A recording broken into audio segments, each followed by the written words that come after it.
All right.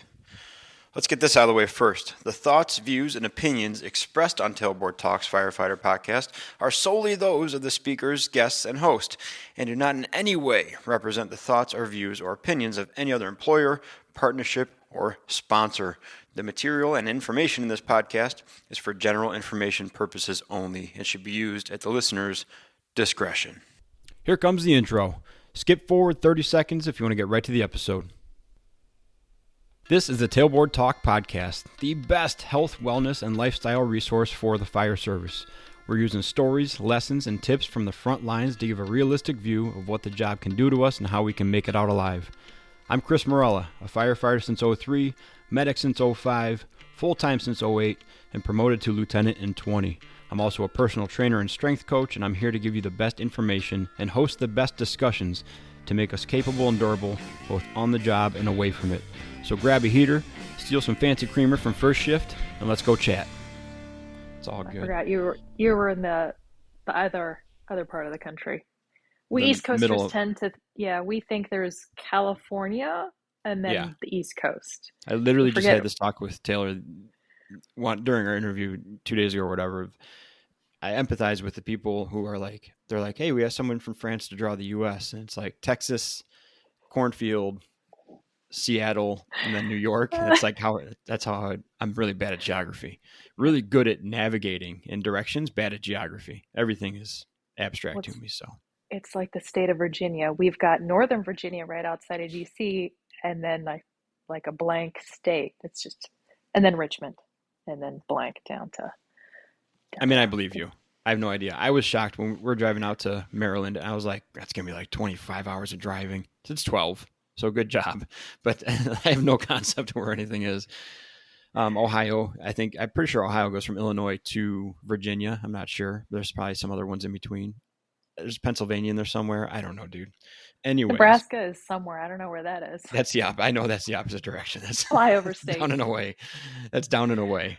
There's those political roots coming through flyover state. All right. Just kidding. We're not going to get into that too much on this podcast. It's a more controversial one.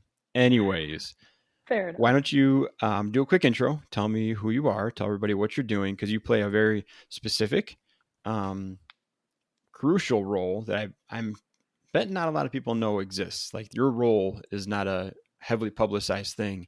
And I think had Megan... Which one? Not Firefighter. But I didn't know about it. When somebody said you should talk to Stephanie, and I said, what do you do? And you told me, I was like, I didn't know that was a position, policy generating kind of thing. So tell me all about it. I'll start there. You got it. Go ahead. So my name is Stephanie White. I work in an East Coast department. I've been a professional firefighter for the past 18 years. And I think what you're referring to is I work with an organization called Beltane Guild. And what I do with them is I help fire departments across the country write reproductive health policies, which is a fancy way of saying taking care of pregnant women and couples looking to start families and all the challenges that we as firefighters face, from the fertility part of it all the way to recovering from having the baby. I help facilitate. Yeah. Okay. That's exactly it, because I didn't know there was that resource out there. I didn't know it was a thing. I mean, I wouldn't have had a reason necessarily to know it before talking to Megan. So who have you, when someone calls you or calls the company, what typically happens after that? So people will normally reach out to me because I also have taught this subject with the IAFF. So normally through either Beltane Guild or just their local union, they'll find my name and they'll say, hey, we are looking to write a policy. How did you get it going in your county? I work for a county of about 1,700 people in Virginia. And to back up a little bit, it's always a surprise to me to see how many departments don't have any kind of pregnancy policy, reproductive health policy. So normally they'll say, how did you get your program started? So our program started before me, but I got pregnant with my first child in 2011. And no offense to those who wrote it before me, they were working within their rights for the time. back in the 90s, I think, when they first wrote it. But it didn't address, staying physically strong and coming back from the pregnancy and all those things. It was just kind of you're entitled to sit behind a desk and make sure you fill out these forms. It just ensured you weren't going to get fired for becoming pregnant. So that's normally step one, is they'll say, hey, how did you get your policy in place? Because I went back in 2019 and we were lucky enough that we were able to completely revamp it.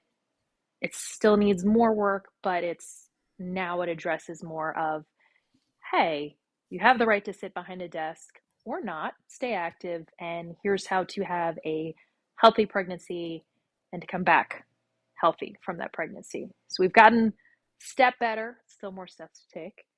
So then I see what their department has, and we build from there. We see what we can get away with, per se, in terms of, all right, can we write it in that you guys are allowed to be more active, or have spots for the mom who is fatigued and needs to sit behind a desk, is having a hard pregnancy, whatever. We see what kind of boundaries we can push to write more language in there to make sure that moms can have a unique experience while they're on modified duty, to make sure that they stay healthy or get whatever rest they need.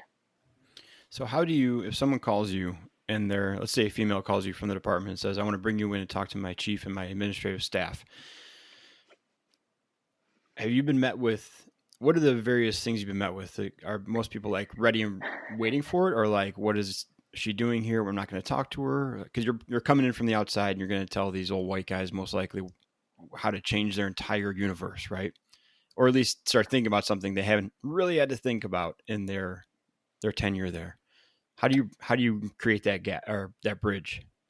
So I've been really lucky that most places, when they have reached out officially through their union, this is a step that they want to take themselves.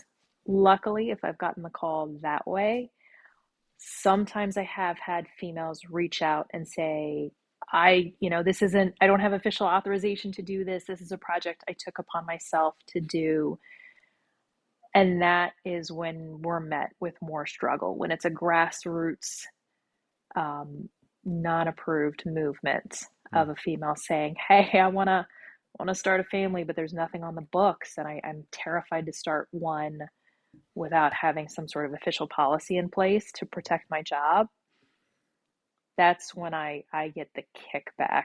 And mostly that female, unfortunately, carries the brunt of it and gets the kickback because she's doing it on her own in her department, and I haven't kind of officially been brought in to help. Okay. So you put up something from the 5 After Midnight podcast, 2 parts of it, which I thought was pretty cool, and it happened right after the Megan Frillman episode. First part said something to the effect of like, you don't have to be forced onto light duty. You can stay active as long as you see appropriate. I think it generated quite a bit of buzz from all the comments and all the feedback. And the next day you put up, yeah, but why would you? Like, why would you want to stay that active, that deep into pregnancy? And you kind of played both sides very, very well. I appreciate if you could run through that whole thing, the yes, you can, but why would you? Or I should say the yes, you can part, because that's one thing that I wasn't really aware of, is like, I always figured if someone was pregnant at a certain point, they would absolutely want to be on light duty or restricted duty or whatever you call it, or just not on the front line, right? But there's way more people that I talk to now that are like, no, I had to stay active. I couldn't adjust my schedule because of daycare and my existing kid, or I didn't want to be considered different. I didn't want to be singled out, or there's no rules in place, so I don't want to risk it. So there's far more people than I thought that would want to stay active deeper into their pregnancy as a firefighter than I expected.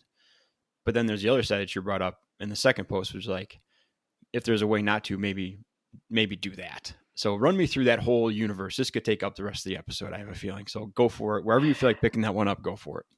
So I'm going to give you a personal example for that and then explain my thinking behind those 2 posts. With my first son, I stayed on the line, on the engine, until I was 6 months pregnant.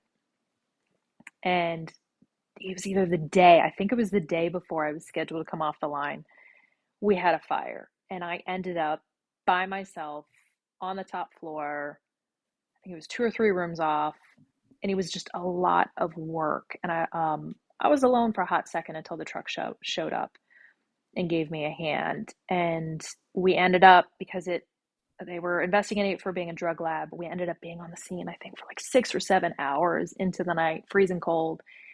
And I remember being terrified because I could not feel my son kicking. Like, he was not moving, nothing. And I pulled a stethoscope out of the aid bag, and I remember checking for a heartbeat, and I just was terrified. And I wanted to stay on the line for so long, A, because nobody was doing that.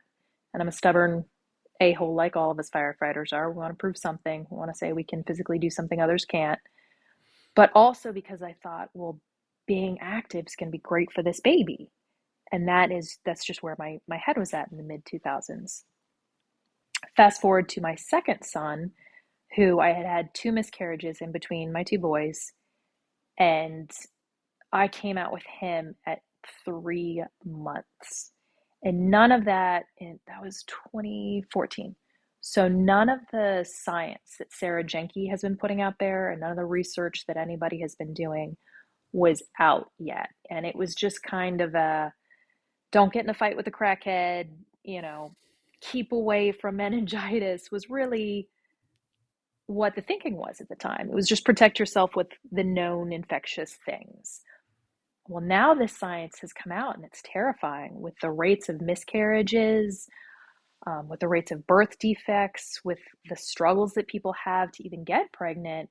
That's all on paper now, and it's a lot more terrifying.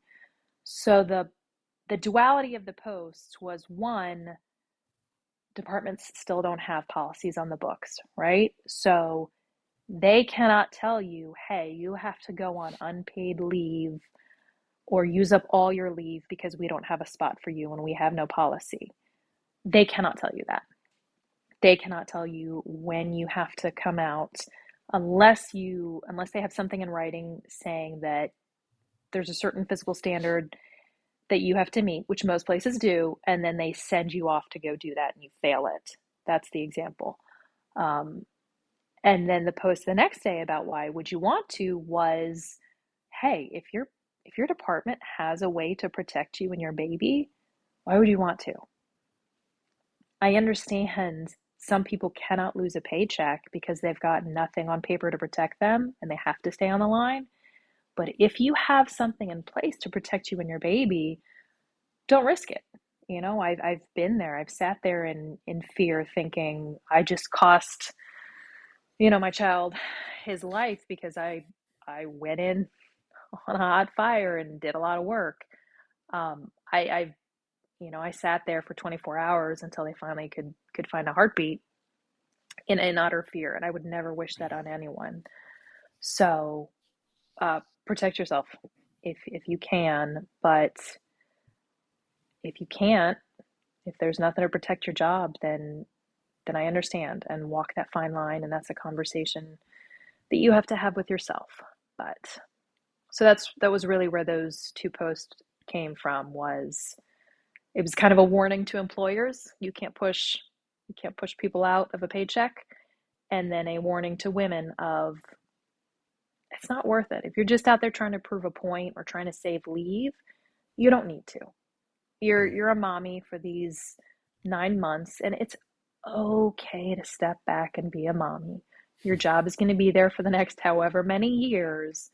Right now, your biggest job is that baby. Wow.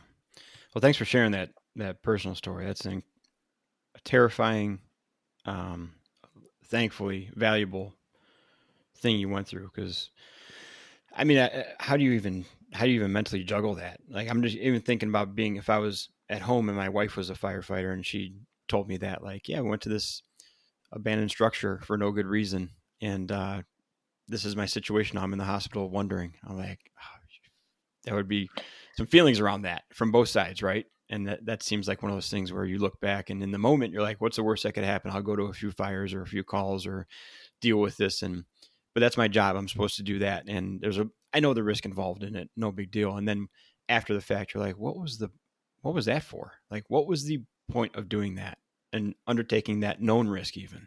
Right. Well, and one thing I'll add to that is I had been in that battalion for 5 or 6 years before I got pregnant with my first son. And then I had later miscarriages with my other two pregnancies. One was up into the second trimester. So everybody had known I was pregnant with those other two pregnancies. So by my fourth pregnancy, I think there was a lot of concern in the battalion of, protect Steph at all costs. So I noticed guys were going out of their way to make sure I didn't lift things and do things that I at the time was perfectly capable of doing. And that really made me take a step back and go, is somebody going to get hurt because of me? Is somebody going to jump in on something I can handle and then get injured themselves trying to scramble to save me in their mind? On the fire ground, we all have our individualized roles. Like, we can't be worrying about Steph and what I have to get done. And that really made me pull back and say, okay, 3 months in, I'm going to come out now that people are starting to find out I'm pregnant, so that way I can protect the integrity of the crew as well. Do you think if you would have continued on with the fourth one and tried to stick it out again, do you think somebody would eventually had that talk with you and been like, hey, what are we doing here? Or would they have continued to pick up, quote unquote, pick up the slack until you couldn't get your pants on anymore? Like, would anybody have really broken it down for you and said, hey, this is the fourth time now. Can we not repeat history again, please? No, because it wasn't a picking up of the slack. It was a going out of the way, if that makes sense. Mm-hmm. And it was guys really trying to overprotect. And I don't think a bunch of big tough guys want to admit that they're trying to protect somebody. Yeah. So I don't think anyone eventually would have. I definitely got a lot of rude comments with my first child. Your kid's gonna, why are you hurting your baby? Your kid's gonna die, or your kid's gonna be deformed, or all these things. But at no point did anyone ever have any creative, constructive feedback of, hey, let's talk this through. What is your reason for staying in the field this long with the first one? And with the second one, I don't think anyone would have admitted that they were overly concerned. Do you feel like that's an enormous missed opportunity for those conversations in the right context? That if someone has what they think of the relationship now that'd be conducive to that, and the situation is that a minefield, but more valuable than trying to go above and beyond physically for the person? I think it's absolutely valuable. I saw a recent female who she stayed out well into 9 months. I'm sorry, stayed in well into 9 months. And it was rough on the shift because they didn't feel they could politically say anything to her.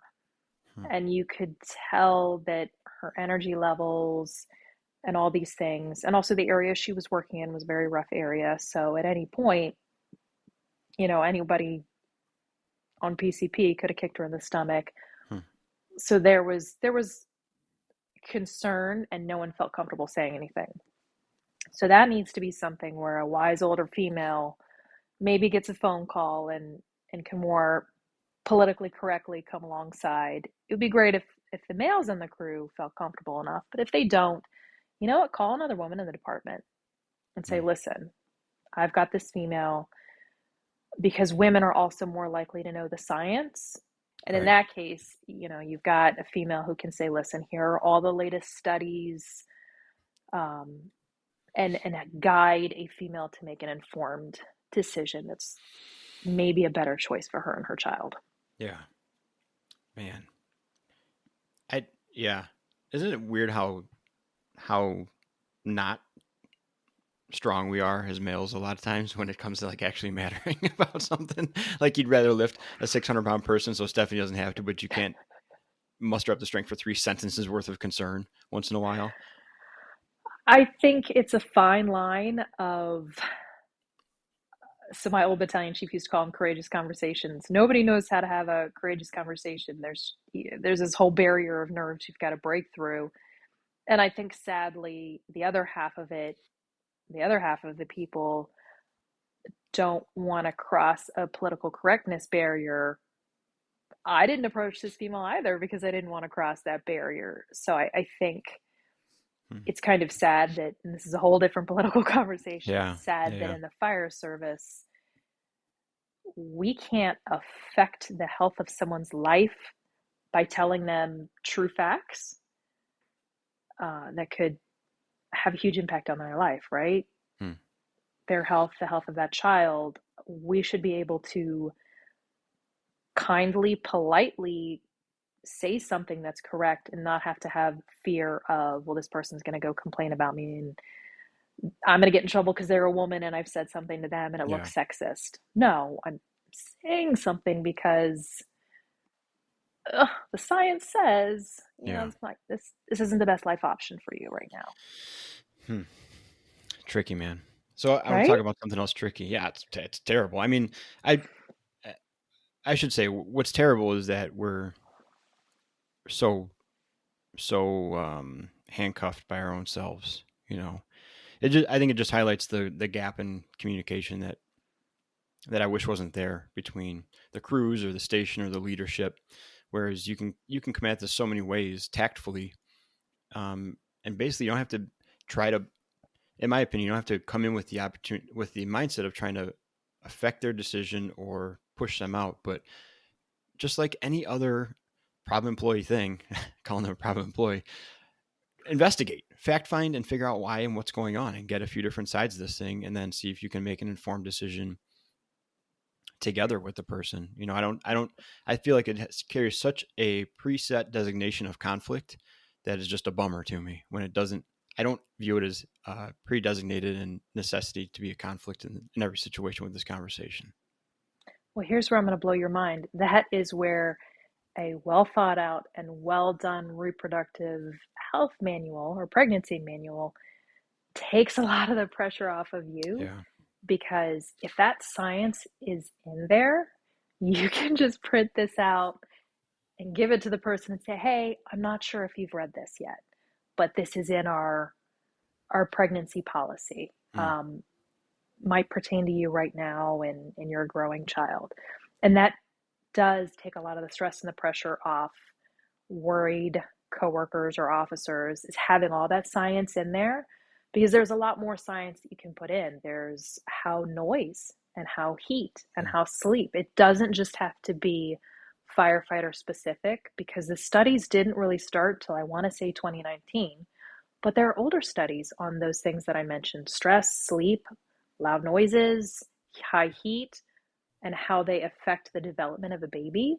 You can put that stuff in there as well and Yeah. say, hey, listen, I don't know what's going on in your life, if it's financial, whatever, but here are some of the studies that are available to you. I would love it if you made the time to read them so that we can make sure that you as a firefighter are staying healthy. And that you will never get in trouble for any of that. Yeah. So that's something that definitely, that's why one of the many reasons every department needs a well thought out pregnancy policy is to keep their concerned firefighters from having that struggle of, I need to say something, but I don't want to get in trouble. Yeah. So I think going through that whole thing, one of the most contentious positions I can imagine being in is a pregnant female saying, basically, put me through a test to show me I can't do the job and I have to not be here. Because in my mind, I'm like, you're asking me, you're calling my bluff to damage your baby. Then what you're doing is you're telling me to put you in positions that you may fail in physically, which could cause severe harm to the child. How do you navigate that? Like, how does that, can you avoid that? Because I don't want to put a pregnant female through a fitness evaluation that I know she's likely not going to pass and cause undue stress to her in general, right? Have you seen that come So to a head and blow up? I've seen it happen once, but the good news is thanks to federal law, we no longer have to. This, what was it, June 29th? I want to say either June 29th or May 29th. the Pregnancy Workers Fairness Act came into play, and basically that means every department now has to have modified duty. It says that women are now allowed to ask for reasonable accommodations. So even if you don't have a modified duty, congratulations, you now do. Because now I can say, I am 3 months pregnant. I don't feel safe or comfortable staying on the line anymore. I would like the reasonable accommodation of being behind a desk. Yeah. I mean, that's or teaching up at the academy or whatever. So we've really put women in a position of no longer having to worry about that paycheck, which I think at the end of the day is really why most women have done that. I mean, I was very young and dumb in my early 20s, but I think most other women now, especially after COVID, I think COVID has made a lot of women just more aware of, guess what, infectious diseases can pop out from anywhere, brand new ones that, we didn't think of before. But now that hopefully is gone. Now any woman feels safe to say, okay, my paycheck is safe. I can come out of the field. And that's, but is that under... go ahead, sorry. That was under the ADA, right? American Disability Act. That fall under that more or less? Because it has a lot of the same terminology in it. It does, because originally women were using, in certain situations, ADA. But ADA, you had to prove that you had a disability from pregnancy. Now you don't. You have to prove that you're pregnant, essentially, which isn't hard to do. And it also covers, so before you become pregnant, so women struggling with fertility issues, we've proven that both male and female firefighters struggle with fertility. So let's say I need a reasonable accommodation to get pregnant. So maybe I need to come off the line for a while because I'm going through in vitro. If I miss 24 hours of sleep while I'm getting in vitro, I've never gone through in vitro, but I would imagine that that would flush 20 grand down the toilet, because your hormones, if you miss 24 hours of sleep, have completely changed their profile and they are not friendly to getting pregnant. So now that puts departments in a position of having to accommodate that, as well as the postpartum period. So it covers the whole period for females when it comes to fertility. What kind of postpartum and return to work stuff are you seeing now? What's the average postpartum light duty or temporary restricted duty term that you're seeing? I think women are still doing between 3 to 6 months. What I have seen is a lot more females after COVID wanting to stay out longer to breastfeed, because there was a study that came out, Jeff Burgess, University of Arizona, that showed how many carcinogens are in breast milk after a fire. And the number was staggering. And I think that opened a lot of women's eyes to just the dangers of, I know when I had both of my boys, none of the science was out, and the thought was kind of, okay, if you're pumping and breastfeeding and you run a fire, treat it like an alcoholic drink, throw the milk away for a day and then you can go back to feeding your baby. Well, now the study showed that there was a high level of toxins and carcinogens in your breast milk 3 days after a fire. So I think a lot more females are wanting to stay on light duty longer. It'll be very interesting to see how this new law is interpreted when it comes to that and a reasonable accommodation. Because once again, science, I mean, how are we gonna argue with that? So I guess that would be the question, right? Is like beforehand, proving that you're pregnant is clearly defined. Afterwards, when does it become a preference that you're nursing versus a necessity or something you need to make a reasonable accommodation for, right? So I see that being, as you're talking, I'm kind of thinking in my head, that would be a gray area where it's like, at some point there might have to be a standard set of, based on data of nursing and biological growth. Maybe after a certain point, nursing isn't so essential anymore. And that will be the cutoff where if you're like 2.5 years in, I just love nursing. So I'm just going to stay unrestricted duty, right? Right. And I think that's where the women in departments you need to have an old school conversation with each other and say, all right, what's the median number that we can come up with? Hmm. Because shift schedule does destroy your milk supply as well. Hmm. So going back on shift period makes it very, very hard to be a breastfeeding mom. So that's a conversation that if there's a women's association, or a small enough department that, there's only 5 women and they can all have that conversation, you decide, hey, we want to put this forth in the breastfeeding policy. We think this is a fair number. Hmm. I'm not going to throw out what I think is the fair number because, I mean, I breastfed not as long as I've seen a lot of other women want to, so that would be unfair to the Yeah, female race. sure. But Well, I, it's also preference at a certain point too, right? Like right, at a we had certain point, Nathan had a tongue tie, and Katie wanted a nurse, but it was just such a pain that pumping was just way easier. And then it became I was trapped, and I had to feed Nathan overnight because I had the ability to then. So I was like, maybe yeah. we can try nursing again, right? But yeah, for a lot of people, they're like, I'm not even worrying about that. I'm just going to go formula, and maybe that. I mean, that is a case by case basis, but I don't want to.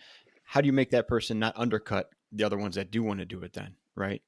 Hmm. Like I see that's all the stuff that just has to be figured out. And as much as you try to standardize it, it's still going to be case by case and pregnancy by pregnancy ultimately. I think it really is. I think it sounds great to be able to say, hey, come up with a number to put in a breastfeeding policy, but I think then there's always going to be somebody who challenges it, Yeah. which is understandable. Feeding and watching your child grow is a very, very personal thing. And I mean, I'll say this, the first time my kid threw up formula, I wondered if I made the right decision. That stuff Yeah. smells awful. So it made me wonder what's happening to my poor child's insides right now. Yeah. Um, it's a very personal and intimate decision. So that's going to be one of the ones that is being fought out for years to come. I think there's no going to be no fast and easy answer for that one. So what kind of attitude? I guess you can never answer this correctly, so it'll be a bad question, I think. What Joy. what I know I just scrapped it in my head anyway, so I'm starting over. What kind of attitude do you think is the most productive for the females in the department that are like, we got to forge this new path. I want to have a family. There's nothing in writing right now. There's a tendency to storm ahead and start doing what you want and ask for forgiveness later, or is a more open communication, trying to establish a plan, softer general approach. Maybe you're not going to get a quarter of what you want, but the next 6 pregnancies after you will keep building on it. And then 10 years from now, maybe there's something good there. Like, what have you seen the most success with, the soft play or the law's on my side? We're going to get this thing no matter what you want to do. So I started kicking and screaming about our manual in 2011 with my first child. And I thought it was a horrible thing. And I will say this, it's better than what many places have, even in its state back then. And I didn't get permission to form a group and start updating it until 2019. So the kicking and screaming route, it can take longer than you think it can. I would always say, listen, walk in and say, hi, me and my significant other would like to start a family, and how can we make sure that I can safely do that? And if they say, we don't have to do that, then you know what? Kick and scream. But I would always try to lay the groundwork first, because if you lay the groundwork first, you get to write it and you might get to put more in there than you think. And then if they stand in your way, by all means, storm the castle. But storming the castle can actually take longer than you would think it would. Yeah. So what are some hot things now? You got, I know you're always up on discussing infertility concerns, pregnancy concerns. What's one thing now that's really kind of lighting you up or has come across your desk more frequently that you want to hit on real quick? The thing that always is at the top of my list actually is we don't discuss pregnancy injury and how to rehab moms. After Mm. my first or second child, I've always stayed at busy houses. ADHD, I can't be at a slow house. I will lose my mind or redecorate, and I don't even like to redecorate. So we're gonna stick with busy houses. And I remember at a certain point, I looked around and I saw moms that I knew were more aggressive people that like to be busy going to quieter houses. And I started asking them and talking to them, and they felt that physically, despite working out just as hard, their bodies weren't the same. And after my second pregnancy, I realized what they meant. And after talking to my doctor, I found out my abs were ripped wide open. You could have stuck, two fists or a softball through the hole in my abs. I had ripped up all kinds of other muscles as well, and I had to go see a physical therapist. And thank God we went through that process because my body was back to normal. But it is considered in America okay for women to have those injuries because when they send women back to work, they're assuming they're going to be behind a desk. They're not checking you as if you're an athlete. If you were an athlete, you would be checked for those injuries if you were on the US Olympic team. But as a firefighter, you're not. So the hot topic for me will always be making sure you have some sort of document in your pregnancy policy, or making sure your women are educated on when you walk in at your 6-week checkup, you tell them, check my abs. Are my abs still together, or do I need to go do rehab? Because if you have some sort of pelvic muscle instability, which affects your back, or if you have torn abs, which affects everything, it is the same exercise, and it is just a simple breathing technique. And that is it. And you can have it fixed within 6 weeks if you don't need surgery. But it takes out so many of our female firefighters. I think they said, and I haven't taught on it in a little while, so I'm just pulling this number out, but I believe it's still 63% of women have it, and that's just diagnosed. Most women aren't checked for it. And then after a year, like 30 or 40% still have it because American women aren't taught. If you look at other cultures, they bind women, they bind their abs after they have the baby, right? And that helps. We don't do that here.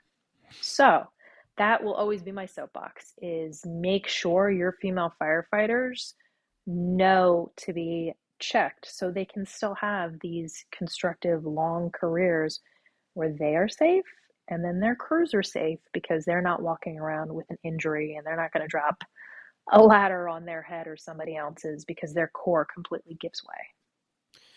So would you eventually, or is that covered by the department for that rehab that might happen, or is that on the individual then to figure that out and then go to a therapist to get that work done?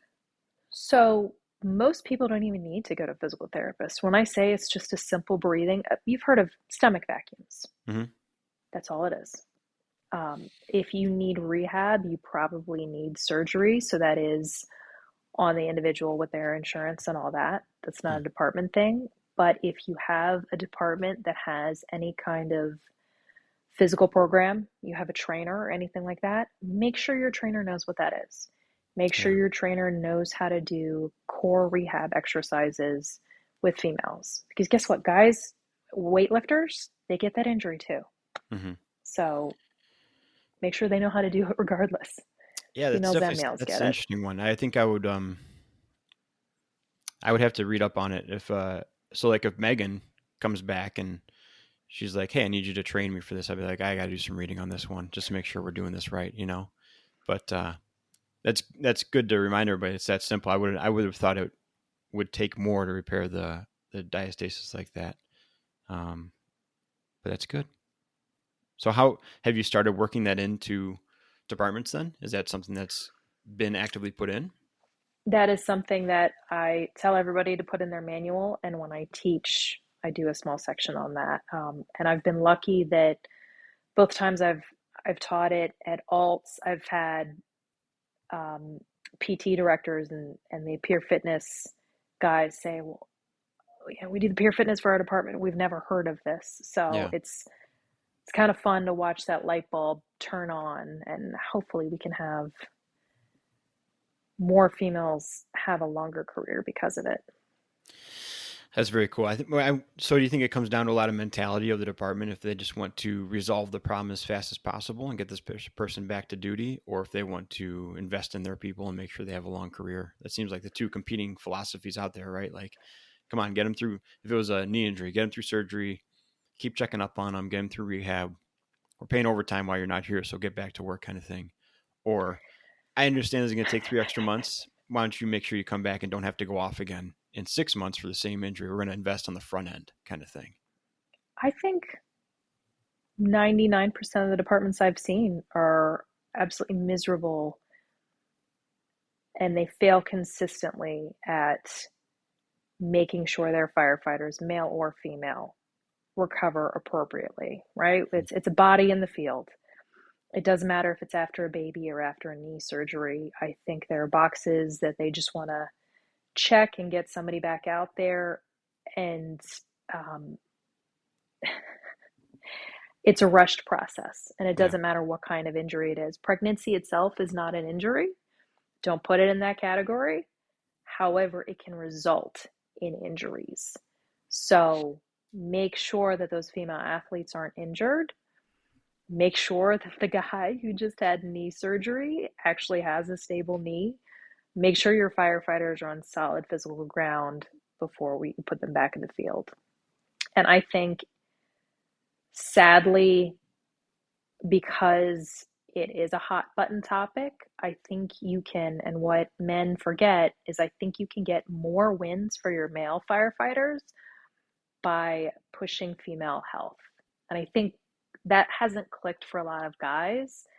But gents, if you stand behind your female firefighters and getting them good policies, then you can point to that, since that is a hot button item, and get better policies for yourselves, for both genders across the department. Standing behind your female firefighters is the right thing to do anyway, but if you're not interested in it, there are selfish gains in it for Sure. you. Whatever Do the it for incentive that has to reason. be, Yeah. right? So why shouldn't you put injury? Why shouldn't you put pregnancy in the category of injury? Because I remember talking to Megan about this. That might be the best and the most relatable way to get put on light duty or put on TRD. If you say, "Hey, let's treat this like an injury, and I can still be here running the desk, but I won't be using my own thing." Classify it as whatever you want. Just keep me paid and keep me coming to work, but not on the front line, right? Or is that a completely different topic of injury? What are you thinking when you say don't put it in the same category? So for us, we have a timer. If we're injured, we're put on a timer that we have to recover Oh, okay. within 11 months. So I say it because any Wait, then what? department can, and then we get a letter stating we're going to be terminated.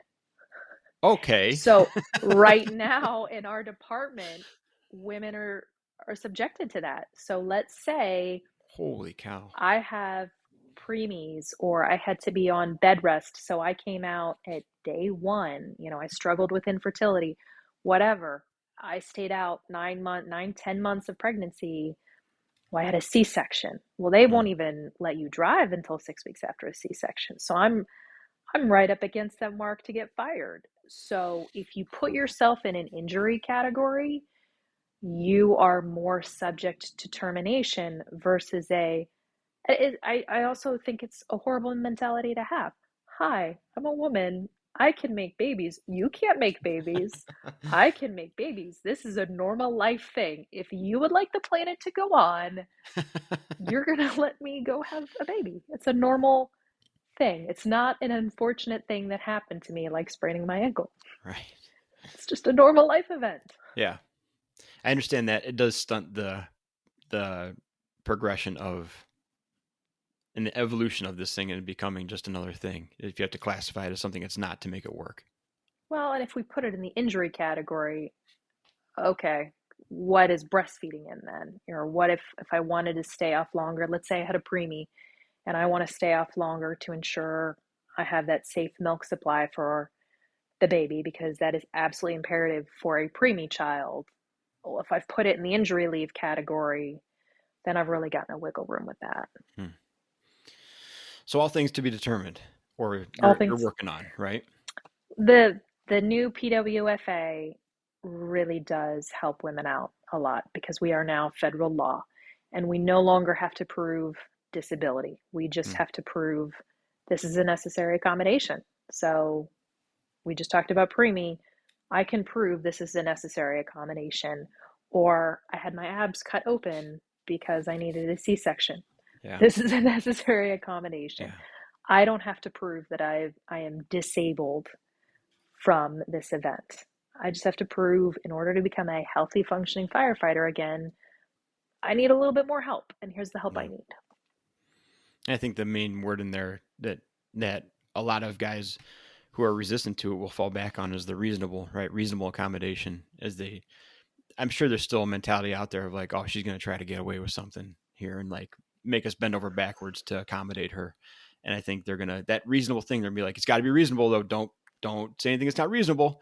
But that's up to, I would say, women in general to define what's reasonable, because it's a very difficult thing for a guy to be like, that's unreasonable to have physical therapy for your abs being torn in half. Big deal. One of the best things I heard recently was I had a male officer in the department next to mine, so upset. He said, yeah, this woman, she doesn't want to come back to work. She's on her third pregnancy. She keeps having kids every 2 years. And I said, well, that's how most people do it. They want their kids within a certain age range of each other, so that way the kids can be friends, and you're not storing clothes for a long time. You can pass the clothes. It's just, that is normal, my man. Yeah. That's not trying to stay out of the field. That's called being a mom. Man, there's easier ways to stay out of the field. Kids every 2 years. But watching the light bulb turn on, this guy only has one kid, watching the light bulb turn on, and you could tell he was thinking about the people he knows that aren't firefighters and how their kids were staged. And he was like, oh, yeah, you're right. A lot of people do that. And it made me laugh and want to smack him across the face all at once. Yeah. Because for some reason, we do still have this stigma in a lot of places of pregnant moms. There's always an assumption that she just doesn't want to do the work. Someone somewhere will have that assumption. Gentlemen, I have been a firefighter for 20 years. I will tell you, being a stay-at-home mom is my greatest fear and the most work I will ever do. I lied with my second child. I was 5 weeks postpartum when I came back. And I came back at 6 weeks with my first child. And I lied and I told him I was at 6 weeks with my second. Being a mother is much harder than being a firefighter. Trust me, we're not avoiding the field. Trust me on that one. Oh, I found the soundbite for this episode. Congratulations. You have a lot more to talk about on the podcast now. Oh my goodness. This is awesome, man. Stephanie, thank you so much. Tell everybody where they can find you, where they can look you up, how to get in contact with you, all that stuff. You can find the Beltane Guild on Instagram and also on the web. It is Beltane. We have a wonderful researcher named Brittany Hollerback, who is in charge of our research policy. I do our written policy, and then the woman who started the entire organization, her name is Maya Earl. She is fantastic with the fundraising for it, and we do give away small grants for firefighters struggling with fertility. So find us on Instagram or the World Wide Web. You can find me as a podcaster on 5 After Midnight on Instagram or anywhere that you listen to fire engineering podcasts. Awesome. Thank you again. Thank you so much, Chris. I'm hoping it will cause some issues for you and more conversations for you, and so we can have you back on here and you can recap that. And this was awesome. I don't need help causing issues for myself. We're good there. You get sent in to cause issues, try to get away with stuff. I get it. Yeah, right on. Oh my goodness. Well, thank you again. Thank you for facilitating this conversation.